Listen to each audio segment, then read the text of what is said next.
Hi, this is Jackie with WTI, and if you are an oily lover like I am and you use essential oils to help you stay calm and to make it through the day, Seedlings Calm is such a good essential oil. So Seedlings Calm is typically used for the kiddos, but it's not just for kids.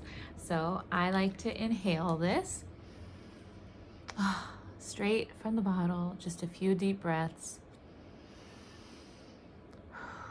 And it is so calming. It has lavender, it has geranium, coriander, ylang ylang, and a few other essential oils. So Seedlings Calm is so good just to inhale like I did, to diffuse. You can use it topically as well.